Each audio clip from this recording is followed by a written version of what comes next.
Yo l'équipe, j'espère que vous allez bien, j'espère que tout se passe pour le mieux pour vous. Aujourd'hui, je vais vous montrer directement un outil qui est totalement gratuit. Bien sûr, il faut la version studio, mais gratuit dans DaVinci Resolve et c'est le Filmlook Creator. Donc c'est un outil que j'ai totalement négligé parce que j'utilisais en fait des plugins externes avec des DCTL, etc.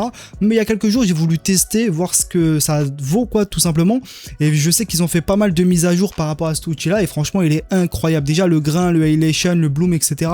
incroyable, donc il est déjà même meilleur que les versions indépendantes de ces effets là, mais il y a le split tone qui est vraiment puissant et je l'utilise, je pense, d'une façon que je vais vous montrer directement et je pense qu'ils peuvent vraiment concurrencer Dancer en rajoutant vraiment des films émulation directement dedans. Donc je vais vous montrer ce que j'ai fait. Donc j'ai fait juste un arbre in-out, tu vois, le primaire, donc j'ai même pas touché en fait la correction, mais vu que c'est du RAW, j'ai directement fait la correction ici. J'ai rajouté vite fait un Filmlook, donc c'est vraiment la version que je vous conseille, c'est la version ADX qui permet de vraiment bosser en DaVinci Resolve Gamut. Donc on voit déjà que c'est ultra clean, tu vois, en quelques nœuds, c'est incroyable. Et en fait là, je vais mettre directement le Filmlook Creator qui est là. Donc l'outil directement te met un preset, je te le déconseille, tu peux te mettre en clap propre, donc ça va nettoyer totalement l'outil. Donc en fait, vu qu'on est dans l'espace colorimétrique DaVinci Resolve Gamut, ça va bosser dans cet espace là, donc l'exposition va être en linéaire, c'est incroyable. J'ai fait des tests, c'est en linéaire. Le contraste 336, donc incroyable aussi, donc si tu veux en mettre, je vais pas en mettre, je vais pas réinitialiser aussi parce que ça va mettre plus. Donc il y a un petit bug je pense par rapport à ça. Donc voilà, j'ai enlevé le contraste on va dire. Tu as les hautes lumières. Donc là tu vois que ça va venir casser, faire des trucs bizarres dans les hautes lumières. Mais tu peux jouer avec le roll-off. Donc ça va venir vraiment atténuer la courbure. Dommage qu'on n'a pas en fait de courbe de visualisation. Comme la plupart des DCTL qu'on a. Mais j'espère vraiment avec le temps qu'ils viennent peaufiner ça. Qu'ils viennent vraiment en fait concurrencer Dancer et tous les outils qui sont externes. Et qui viennent pallier en fait au manque de DaVinci Resolve. Tu as aussi la même chose pour les basses lumières, donc on peut venir créer vraiment cet aspect délavé et créer aussi un roll-off dans les basses lumières, donc c'est plus les goûts et les couleurs quoi, tu vois, tu peux modeler comme tu veux. Tu as la balance des blancs qui est aussi en linéaire, donc incroyable. Donc moi je l'utiliserai principalement juste pour accentuer le look que tu es en train de faire. Donc c'est ce qu'on va faire directement. On va venir rajouter un peu, voilà, hop, attends, j'ai touché, voilà, donc ça fait ça. Tu as la saturation soustractive, donc incroyable, ça veut dire que c'est vraiment de la saturation qui va venir rajouter de la densité. Donc franchement l'outil est vachement complet, tu as la richesse qui va venir vraiment saturer les parties, je pense, les moins saturées de ton image. Je connais pas trop l'outil, mais je pense que c'est ça, parce que là c'est pas trop saturé, tu vois. Donc ça va venir en fait les saturer.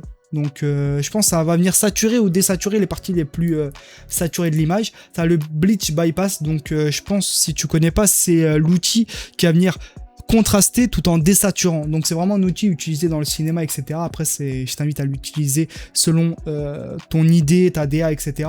Donc là j'y vais vraiment brièvement parce que c'est pas le but de la vidéo. On va passer au split tone, donc franchement incroyable. Donc il y a deux versions, il y a naturel, donc là tu peux protéger, donc tu vois que en fait ça protège vraiment les hautes lumières et les basses lumières en activant directement protéger. Mais moi c'est pas comme ça que je l'utiliserai, dans le sens où moi si je veux rajouter du split tone selon la DA, le clip ou pas, je veux que ça soit vraiment intense. Donc là c'est un peu trop, je te l'accorde. On va se mettre à 336 pour correspondre en fait au pivot DaVinci Resolve Gamut. Donc je trouve ça dommage que c'est pas d'office, vu que là-haut c'est ce qu'ils ont fait. Donc moi je t'invite directement à mettre au maximum, enfin beaucoup, comme ça tu vois vraiment les nuances que tu es en train d'utiliser. Donc là tu peux changer vite fait la teinte, quoi, les teintes haute lumière, basse lumière. Donc on va rester sur un truc assez comme ça, je pense, hein. Je pense que c'est vraiment clean, hein, comme ça. Le fait que déjà c'est en coucher de soleil et tout ça, donc ça va venir accentuer ça. Tu vas venir baisser vite fait la quantité parce que c'est un peu trop. Donc déjà on est passé de ça à ça. Donc déjà c'est vraiment incroyable, c'est vraiment doux et tout. Donc tu peux rajouter du vignette directement, tu vois. Donc je te fais vraiment brièvement, hein. Le but c'est pas de s'attarder dessus, mais c'est pour te montrer simplement que les outils sont là. Tu as le Halation, donc tu le vois, il est ici là. Donc tu peux vraiment en fait le définir, la grosseur, la saturation si tu veux pas forcément de couleur, et choisir aussi la teinte de la couleur. Donc on va rester sur un truc orange vu que ça correspond. Et là la quantité en fait, tu vois. Voilà, quelque chose de très subtil comme ça. Tu as le bloom qui est aussi là. Donc le bloom, c'est pas le même bloom que dans DNCR, ça va être, je pense, la lueur diffuse, donc qui est implémentée directement là, tu vois, donc ça va venir vraiment t'apporter vraiment de la douceur. Il y a le grain qui est incroyable, qui est même meilleur que l'outil de grain qui est dans DaVinci Resolve, dans le sens où le plugin, si tu veux rajouter du grain, utilise-le dans le plugin et va directement utiliser le grain d'ici que l'outil grain, parce que franchement, l'outil, le plugin est largement mieux que l'outil grain, dans le sens où l'outil grain, c'est vraiment comme un PNG que tu mets. Il n'y a pas forcément de texture, de profondeur par rapport aux éléments. Alors que celui-ci, tu vois que, regarde, ça va venir vraiment créer, baisser la netteté, etc. Vraiment, tu as l'impression que ça se plaque pas sur l'image, mais vraiment, ça se modèle par rapport aux hautes lumières, aux basses lumières. Donc là, tu peux vraiment jouer avec la taille, etc. Tu vois, tu peux vraiment le peaufiner, la saturation, la netteté. Tu vas baisser aussi, parce que généralement, plus tu mets du grain, plus la netteté vient casser, quoi.